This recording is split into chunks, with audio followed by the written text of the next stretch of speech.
All right, here we go with section 2. Here's the focus question. Though John F. Kennedy, or JFK, was president for only 3 years and accomplished little in domestic affairs, his administration is now seen as a time of high hopes in U.S. world leadership.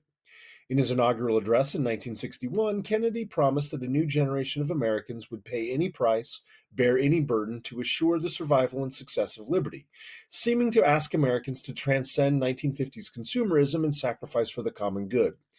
But Kennedy ignored the growing civil rights movement and focused on his main interest, which was vigorously fighting the Cold War.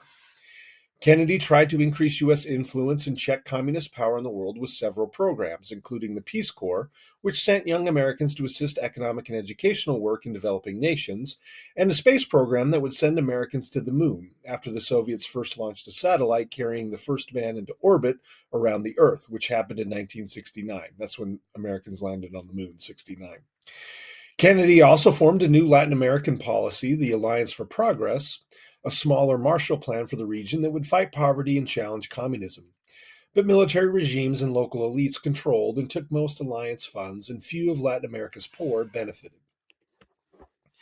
Like Truman and Eisenhower, Kennedy saw the world through a Cold War lens, including events in Cuba. In 1959, Fidel Castro successfully led forces that overthrew the regime of the Cuban dictator Fulgencio Batista.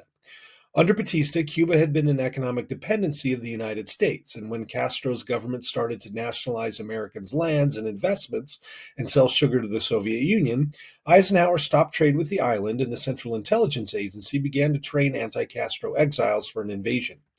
In April 1961, Kennedy let the CIA invade at the Bay of Pigs. The invasion was a colossal failure and pushed Cuba closer to the Soviet Union. Kennedy's administration tried assassinations and other tactics to get rid of Castro, but failed. Relations between the United States and the USSR worsened. In August 1961, to deter emigrants fleeing from East to West Berlin, the Soviets built a wall separating the two parts of the city. Until its demolition in 1989, the Berlin Wall symbolized the Cold War and the division of Europe.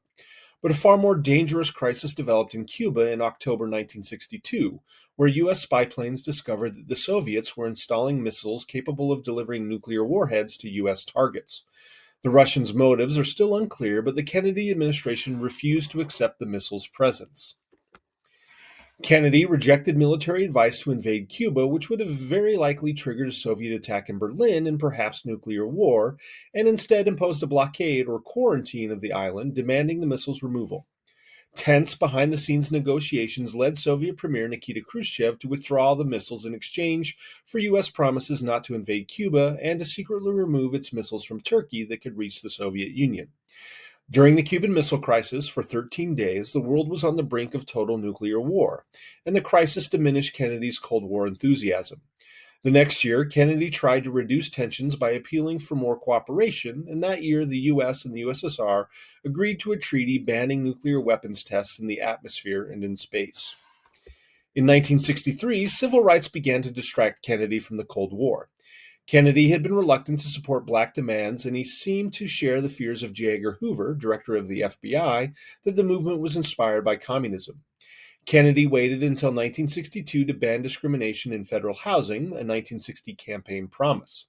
He used force only when a federal law was blatantly violated, but he would not protect civil rights workers from violence, insisting that law enforcement was a local responsibility. The Birmingham protests convinced Kennedy that the U.S. could not portray itself as the champion of freedom in the world while it maintained a system of racial inequality. In June, he called for a law banning discrimination in all public accommodations, a major goal of the civil rights struggle. But Kennedy died before the Civil Rights Bill was enacted. On November 22, 1963, while riding in a motorcade through Dallas, Texas, he was shot and killed, most likely by Lee Harvey Oswald, a troubled former Marine.